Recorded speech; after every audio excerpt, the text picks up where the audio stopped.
Bismillahirrahmanirrahim. Assalamualaikum warahmatullahi wabarakatuh. Sebelumnya saya ingin mengucapkan terima kasih kepada Ibu Heni Setiawati SSI MPD selaku dosen pengampu mata kuliah metode penelitian. Perkenalkan, nama saya Fibriana Putri Kartika Ayu, NIM T 2019-8137, kelas Biologi 4 Winhas Jember. Pada kesempatan kali ini saya akan mempresentasikan hasil proposal penelitian saya dengan judul Pengaruh penggunaan media pembelajaran aplikasi Android offline terhadap hasil belajar biologi siswa kelas 10 di SMA Muhammadiyah Lumajang. Langsung saja pada bab pertama, yaitu pendahuluan. Di bagian latar belakang, tumpuan dari penelitian ini yaitu tuntunan abad 21.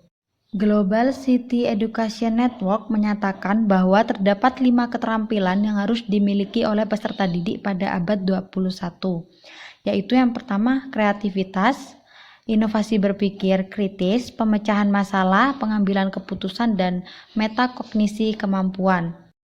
Berpikir kritis merupakan kemampuan dasar yang harus dimiliki peserta didik untuk menyelesaikan permasalahan yang diberikan oleh guru ataupun yang dihadapi oleh peserta didik dalam kehidupan sehari-harinya.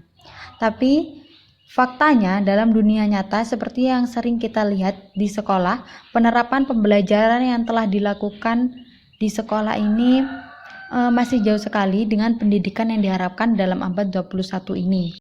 Yang diantaranya, kegiatan belajar mengajar masih berpusat pada guru atau teacher center. Dan juga pembelajaran biologi ini sering sekali dianggap sebagai pembelajaran yang rumit serta membosankan oleh peserta didik. Nah, jadi diangkat dari permasalahan itu, diharapkan dengan dilakukannya pengembangan media pembelajaran dengan aplikasi Android untuk meningkatkan kemampuan berpikir kritis peserta didik ini, diharapkan mampu menjadi solusi dari permasalahan yang akan dihadapi selanjutnya. Dari pemaparan yang telah disampaikan tadi didapatkan rumusan masalah, yaitu yang pertama bagaimana penggunaan aplikasi Android offline dalam pembelajaran biologi di kelas 10 SMA Muhammadiyah Lumajang. Yang kedua, bagaimana pengaruh penggunaan media tersebut terhadap hasil belajar siswa kelas 10 di SMA Muhammadiyah Lumajang. Selanjutnya ada tujuan penelitian, yaitu yang pertama untuk mengetahui penggunaan aplikasi Android offline dalam pembelajaran biologi di kelas 10 Muhammadiyah Lumajang. Yang kedua, untuk mengetahui pengaruh penggunaan media aplikasi Android offline terhadap hasil belajar siswa di kelas 10 SMA Muhammadiyah Lumajang. Yang selanjutnya yaitu ada definisi operasional. Yang pertama yaitu hasil belajar. Hasil belajar merupakan buah dari proses belajar.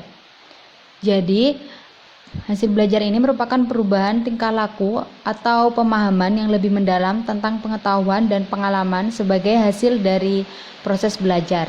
Hasil belajar dapat dinilai dengan menggunakan tes, pretest, dan posttest. Dalam penelitian ini, prestasi belajar dilakukan sebagai variabel terikat.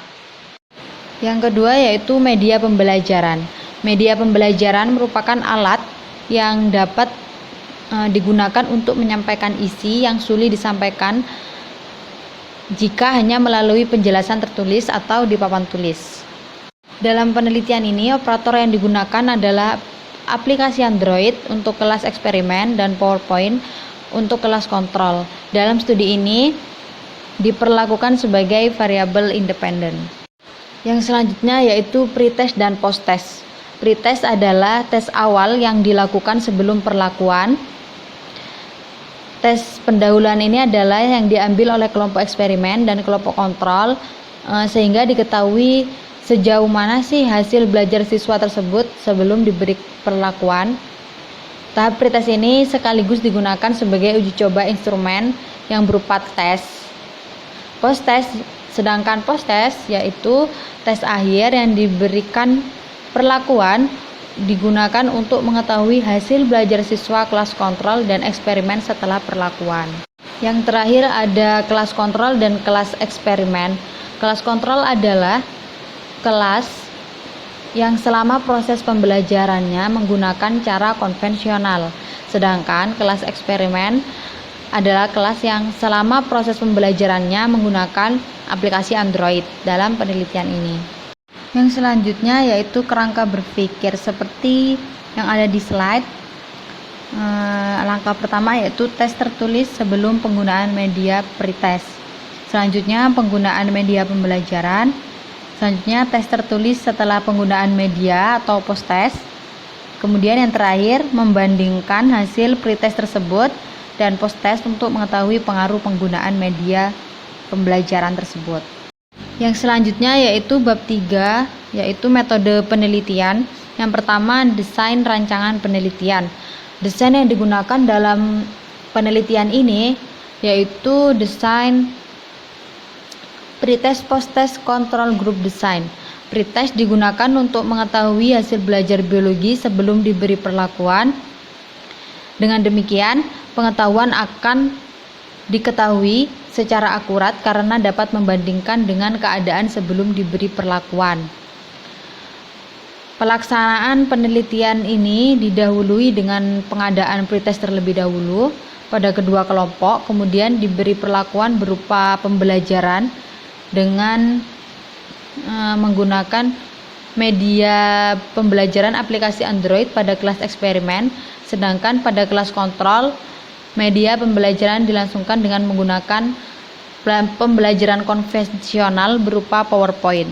Nah, setelah diberikan perlakuan masing-masing kelompok, diadakan post-test untuk mengetahui hasil dari perlakuan yang telah diuji tadi. Kemudian yang selanjutnya yaitu jenis data.